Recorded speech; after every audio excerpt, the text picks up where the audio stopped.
section to describe removal of feature flags.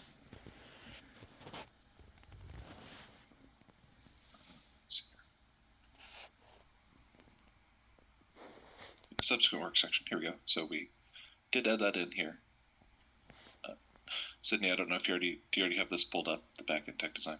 No, but I'm just watching you drive. I'll throw a link in there in the chat just in case you want to see anything. So yeah, we've got the remove the old code that's no longer needed for the feature flag. We could go into more detail here, I guess, as to what exactly should be removed. So that might be. Yeah, that was going to be my next question. Like which, not necessarily all the code, but yeah, like for which flag maybe might be enough. Okay. Yeah, that's fair. Because you guys will want to, because I'm assuming we'll create tasks, right? Just alongside the other tasks for the subsequent work as well. And so you'd want that in the task anyway. Yeah, we'll put that in the work breakdown section here. Yeah. For that. Okay, yep. Quick question. Do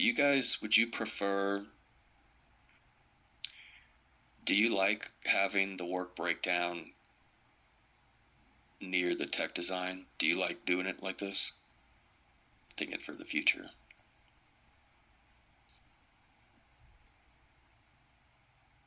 So from what I've seen, I like one thing that was done, which is just that all of the information is right here, so it's easy to kind of copy down here, but I don't know. I think this could be more of a working area, like this maybe isn't needed to stay after the tickets are created, if that makes sense. Yeah. That's kind of what I'm wondering about. What about, would it be okay? Would it make sense if we had like a work breakdowns? It would be its own page, like a sibling page, instead of on the design itself. Would that throw off the flow too much? Not asking you guys to change it here again. I'm just thinking for the future. So it's kind of like you know where to find it. It's right next to the design, but it's not baked into it.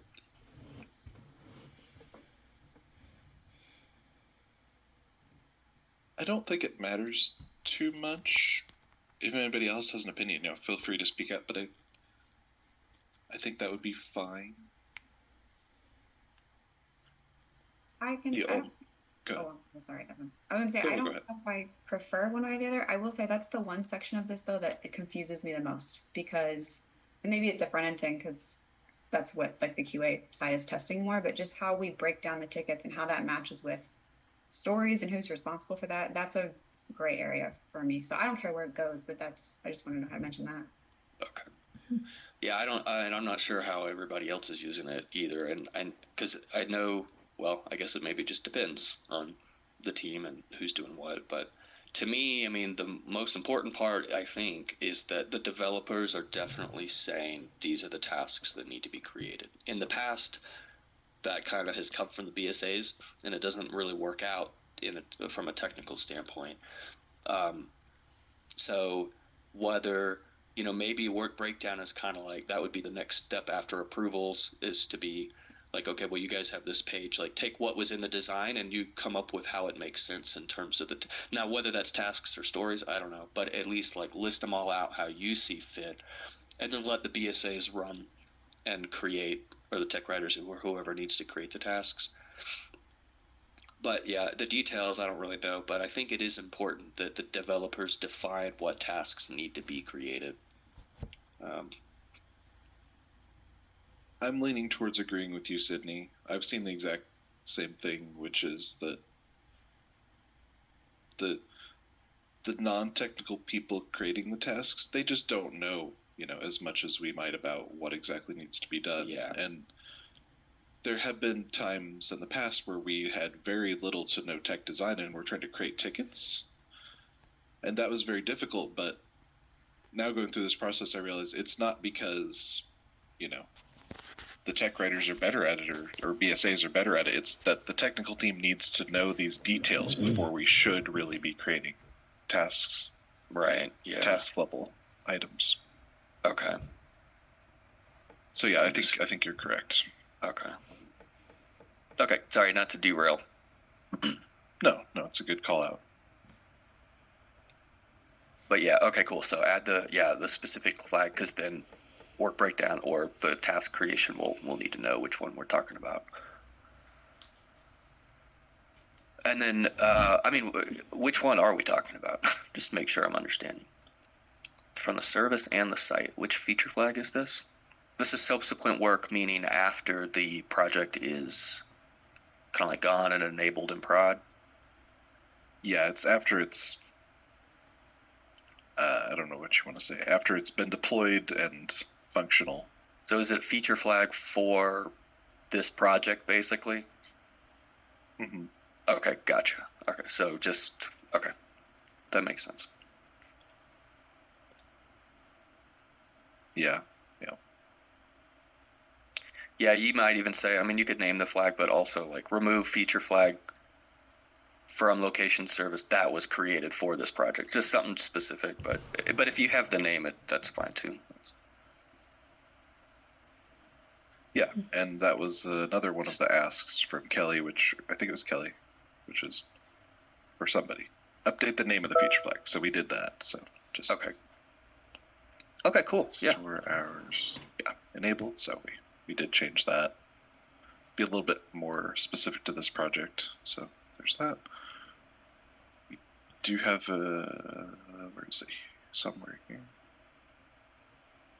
So it's not like a written code breakdown, but it is a logical breakdown of all of the steps that needs to be done for this particular piece of the code of the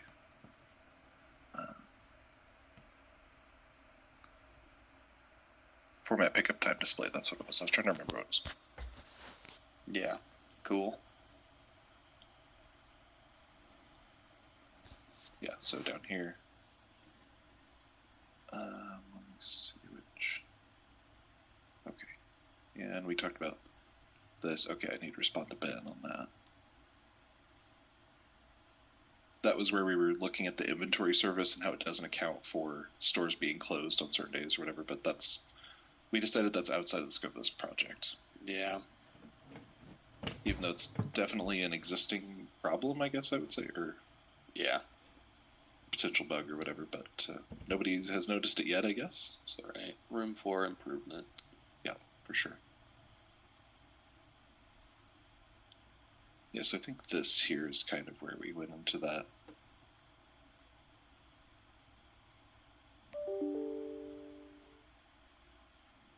Yeah, check for the adjusted holiday hours and replace store open close times with the adjusted hours. If store is closed today, we need to add logic which will calculate the store being closed for the current day.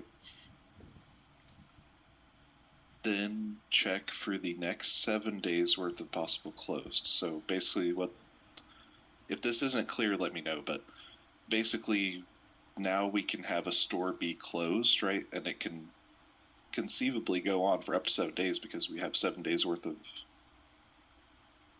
temporary data, if that makes sense. So we need to check for that. So basically, think about it, if something is said to, maybe deliver tomorrow, then we look and see, oh, the store's closed tomorrow. Then we need to bump that delivery time ahead by 1 day. Well, then what if it's closed that day? Then what if it's closed that day? Then what if it's closed that day and then that day? Up to 7 times. Does that make sense? Yeah, I guess. Is that a stakeholder requested number? 7 days in the future? Well, the way that we're going off of it is we're only working with the next 7 days of temporary data. At least that's how it's being designed. So the point is that we only really care about the data for the current week. Or we're only using the data for the current week. Okay.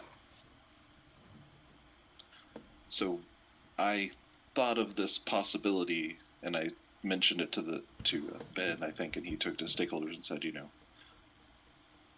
we don't think this is ever going to happen, but it is possible that there could be multiple temporary closed days in the store, and it could go up through there's no reason why it couldn't go through the 7 days worth of days that we're looking at. So Yeah, that's fine. I mean, if we get to that point, though, yeah. So you're saying request for the next 7 days? You mean just the 7 days of?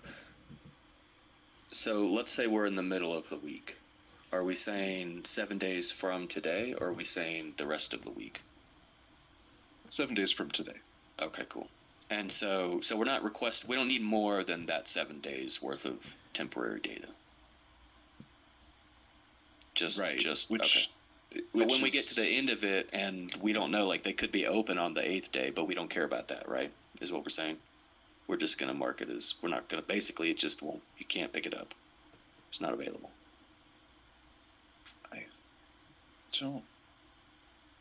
I think for this particular portion, it's just getting pushed out because this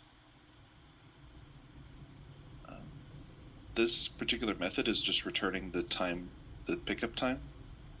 So I think the plan is just to put that it will be open on the 8th day and we'll deliver it on the 8th day. But we don't know, right?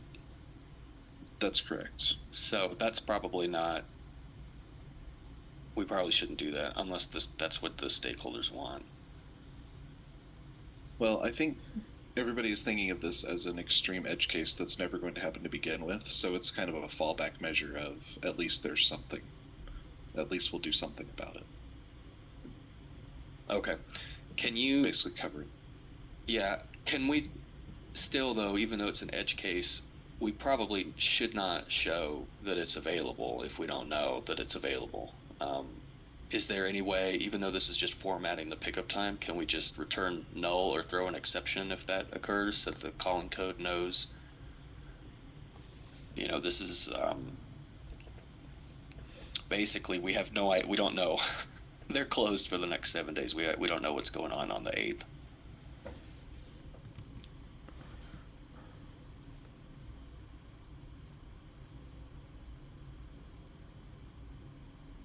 Yeah, it seems silly because you're right. It probably will never happen, but also it would,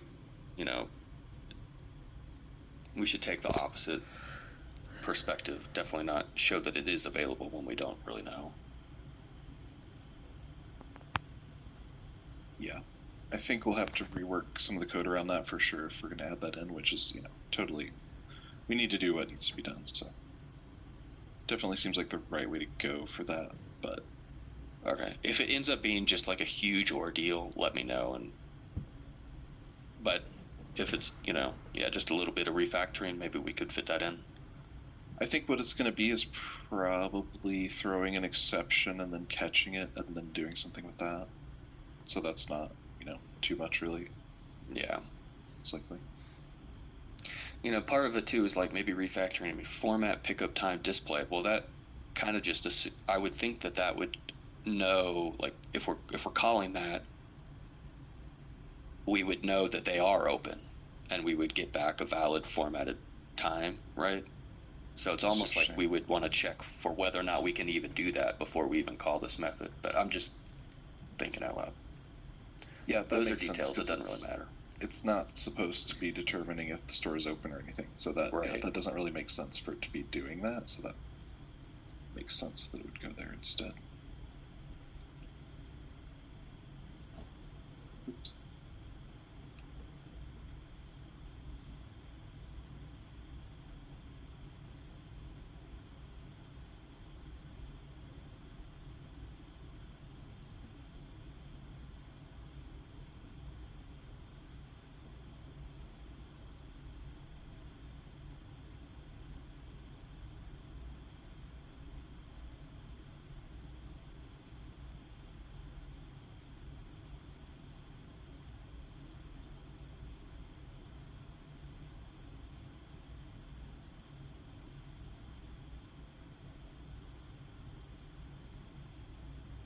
I think that makes sense. Okay. Cool. Let's see. Yeah, describe adding data to existing location service instead of or existing endpoint instead of A new endpoint, so that's mentioned here. We're gonna there is some class level stuff here, but we won't get into that too much. But mentioned here that the list of hours changes will be provided from the default store service with the request history of stores, as well as mentioned.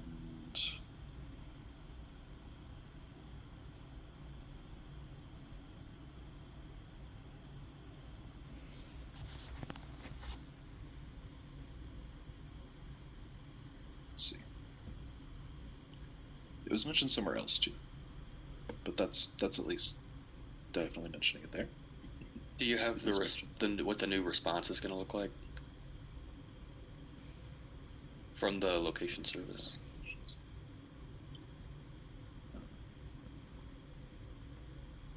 I don't think we have that specifically here. We have the hours changes. Oh, so we do have the table class for the hours changes, but we don't have that included in the store response as well. But it will be. I mean, it will be included. But you're saying you just don't have it. It's not listed documented here. Okay. Yeah, it's not specifically listed here. That basically these are going to be put into the store's return.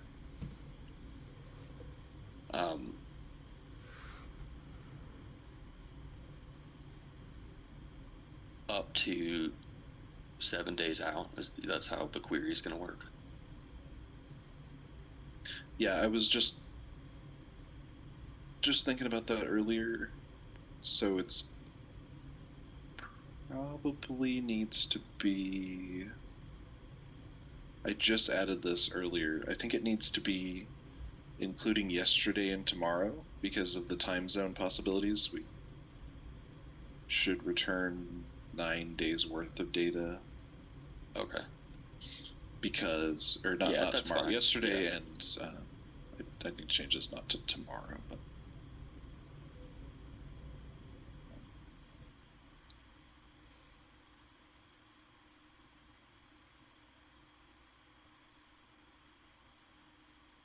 Yeah, so the day 8 days from now, basically. So. Okay.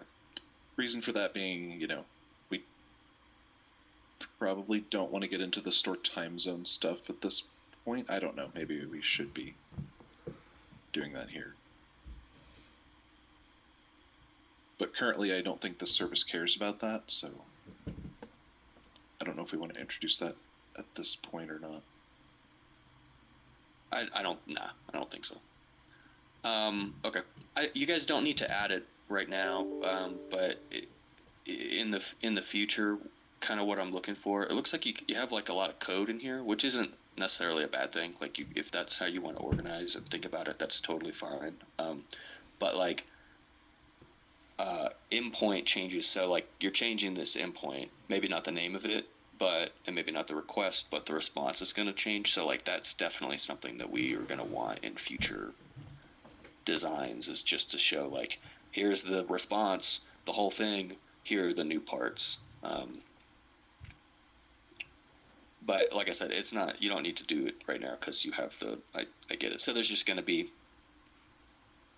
any number of those entries, our entries in the response, depending on what the data looks like. So we could have up to 9, but we might actually have 0 if there are no changes. Is that kind of the thought? Yeah, that seems right to me. Okay. Since we're going to be just pulling whatever, the way that the import is going to be done, there's only going to be one change per day, and that's based on this somewhat complex set of rules that we're given by the team that generates these things, based on certain approvals. And basically there's only one change that can be valid for a day, and it's based on these rules here. So it like goes through these checks, whichever request is most valid based on where is it? First off, they have to have RM approval. Then if there's more than one change, then they look at DVP approval. If there's more than one, then it would be the most recent date requested. So that's what this all is doing here. So we end up with one change per day in our data.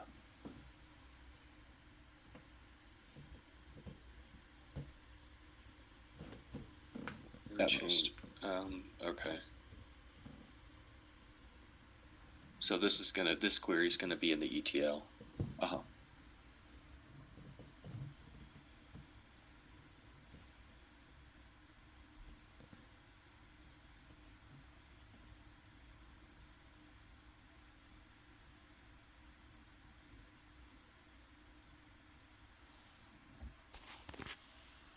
Okay.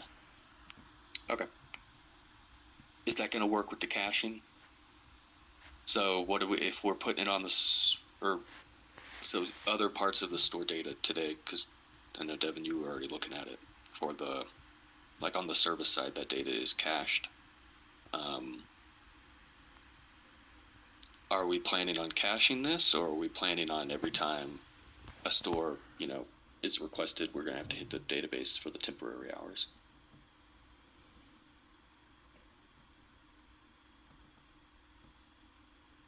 There is. Povni actually added a section that I think mentions there is caching. cache in the store, in the location service. Yeah, in the location service class. Yeah. So is that going to work? So if we're pulling... If you click down on the service class, yeah. So we are going to get it from the cache first. Okay, gotcha. So it'll have its own, just like the other ones. Okay. So is this going to work okay with... just trying to think, because so the hours are per days. So if we come in tomorrow, let's say somebody requests a store today, and we pick up...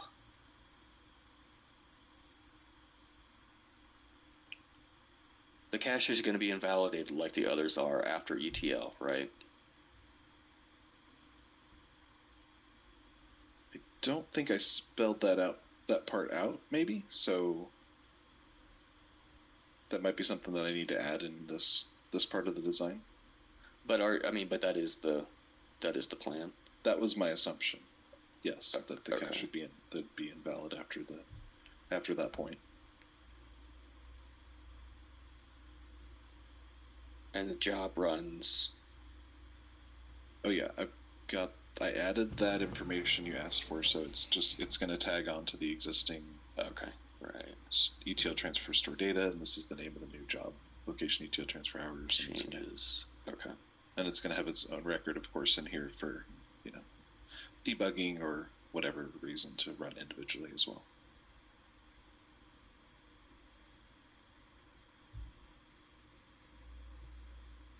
Okay. I guess we'll just need to be careful with it, because the other data, it's not time specific. So let's say our jobs don't run for 5 days, they're broken or something, I don't know. Or we just decide that we don't want the job to run daily anymore. We can run it once a week. The data is cached on day 1, and on day 7 it's still there. It doesn't really matter, it's the same data. But in this case, if we're only pulling store hours for like 9 days max, and then the job doesn't run for 5 of them, well, now from that current day, on day 5, we're still getting the cached version that was on day 1, and so we only have 4 days in the future. Does that make sense? I think there's a couple of things. There's a couple pieces here. Let me break this down, because there's a couple different directions that this is going, I think. So the first one is, let me see where's that query. Is it in the data section here? Yeah.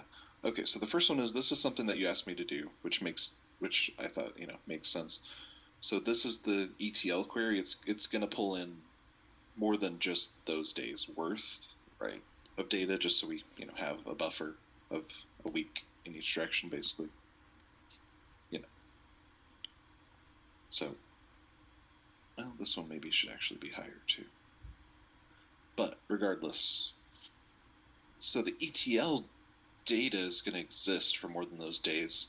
But then the second part of your question is about the caching on the service. So It sounds like what you're saying is the location service cache may live for longer than 24 hours, right? Is that what you're saying first off? It could, yeah. I don't know Good. what it is now. I think it might actually be that, yeah. Oh, we can just check real quick. So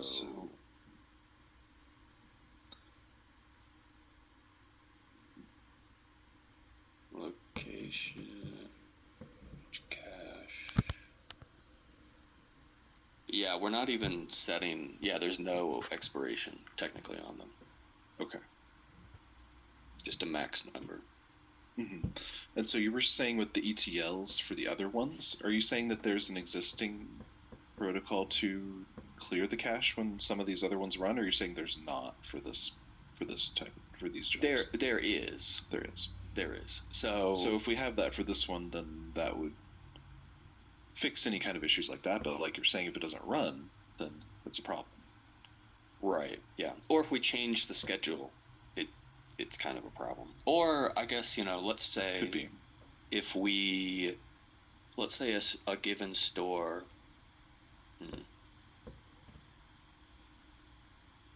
So I will say one point that you mentioned, which is that you think maybe these things don't need to be done every day.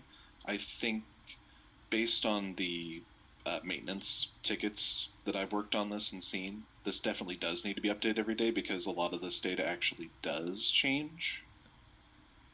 Like the store hours data, for instance, changes and we will get help tickets about this if it's not updated. So I don't know.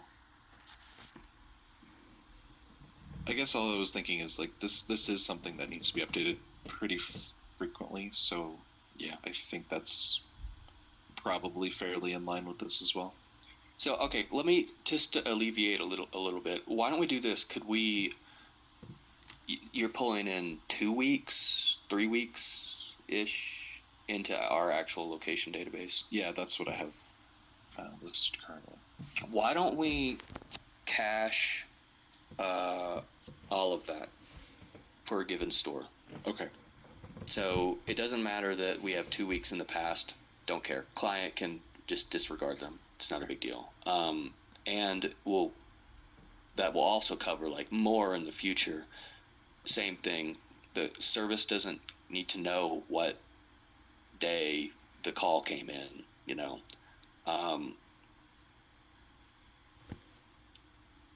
and then it basically will equate to whatever changes for that store we have at that time in the database due to the ETL. And then when ETL is done, it'll invalidate them anyway. Because, worst case scenario, we have, 20 entries in it for a store? That's if, you have temporary changes on every day. Right, which again is won't really happen, likely. Yeah. So more than likely we're requesting all of them for a given store and we get 0 back, honestly, but. Yeah, I think that makes sense. Okay, cool. Okay, so yeah, that even if for whatever reason the updates are delayed even by a week, we got even more of a buffer, yeah. That sort of thing luckily hasn't happened with the location service as far as I know so much, but it could. So yeah. Okay.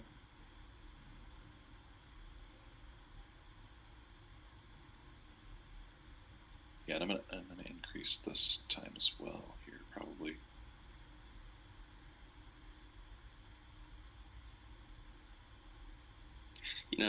Or it could be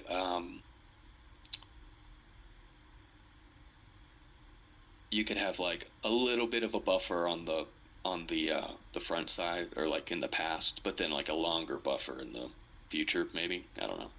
Just an idea.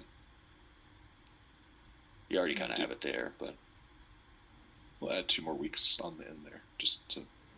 So like back 7 days and forward, like 3 weeks. Yeah, basically. Something like that. Yeah. But yeah, that would give us a couple of weeks extra that we don't even need. So yeah, that should be sufficient. Cool.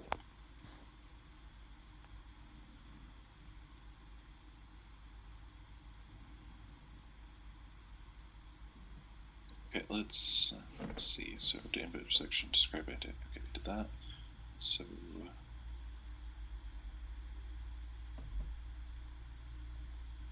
there we go. Okay. Yeah, so this is just something small that you asked for. We want to have the request filled by an enum value for the time adjustment type here. So yeah. So got that covered, and we have the values listed right here. So that should be all right. Update the field names match the front end. Mm-hmm. These are the same ones the front end's using, so we're good on that now. Okay. But So, oh yeah, the data. Okay, gotcha. Yeah, cool. Yep. So this is from the location database, and then everything else past that is all using the same. Yeah. Okay. Same values, the new values the front end's using. Okay. Can I ask a question about these? Huh? I know that I came up with these, but you guys were talking last time about potentially needing the non-adjusted opening and closing fields.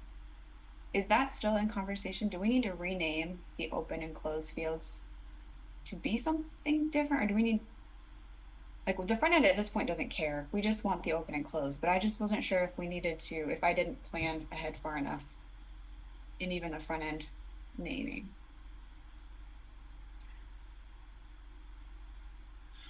So we have the front end.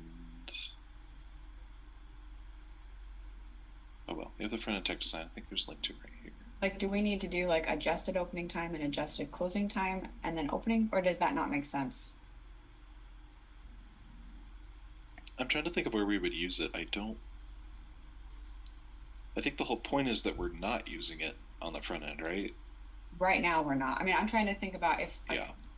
would they ever want to show the originals and then the adjusted? At this point, no. I just wanted to make sure that I didn't propose a variable name that, you know, in 3 years we're gonna have to change, and then it's database locked in. Well, I this think is from the changes, so this to me makes sense how it is. Go ahead, Sidney.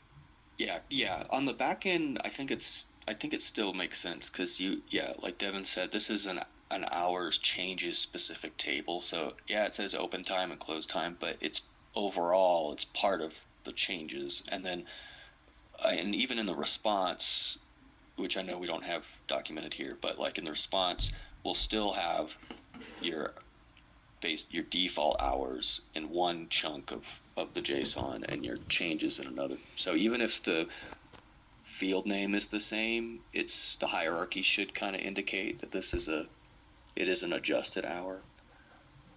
And then, but on the front end though, like if we ever need to, then yeah, we'll have to change what the broadleaf site is returning to the front end. But that is probably not that big of a deal. But if you guys want to change it too, that's I like not. being I more just wanted specific. to make sure that I didn't. Yeah. Okay. Cool. Yeah, I think we're good. If they want us to show the original hours, then we'll just add that back in with a different name at that point.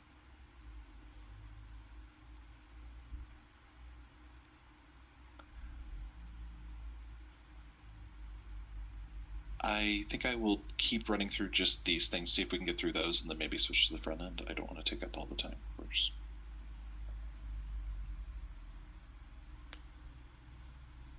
We already talked about adding the time limitations.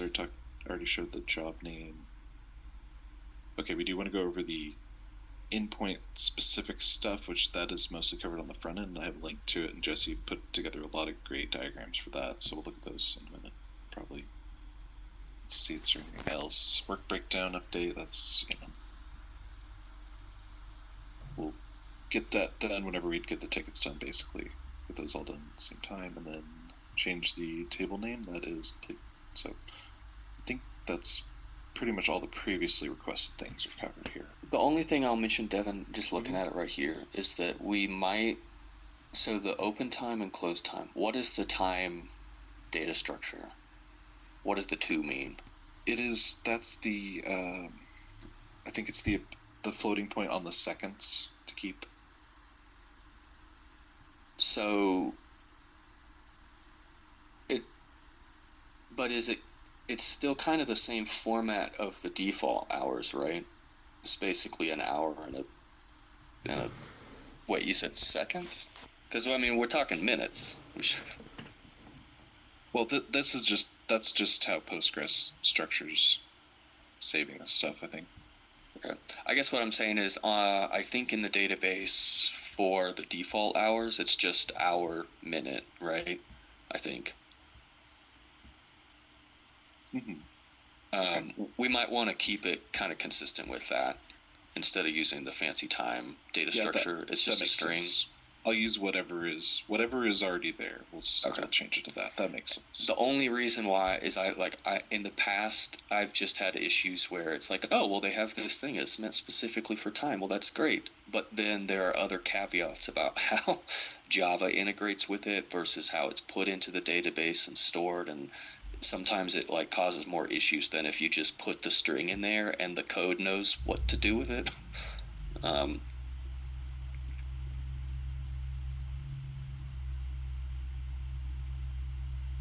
So, is there a? I guess this is something I need to look up. Is there current fields for the times for the hours in location service? Yeah, the default ones. Okay. Let me just double check, but pretty sure they're just come on now.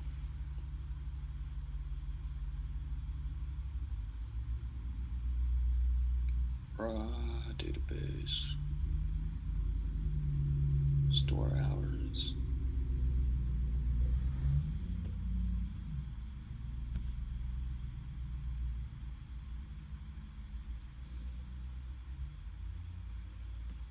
Oh, I guess maybe I did use time. Okay. But I didn't set that extra param though, I don't believe. Yeah, we can leave that off. That's fine. Yeah, here, Devin, you mind if I just share real quick? This is what I'm seeing. Yeah. So I think you guys are good to just carry on. Okay, if it's a time data type, then yeah, that makes sense for us to use that. Yeah, okay. And I guess in the database it has seconds, but obviously they're all 0. And then what did we...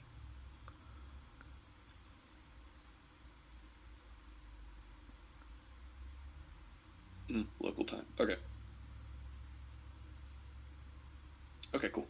So never mind. Yeah, since it's a time without time zone, so that makes sense. That's what it would be.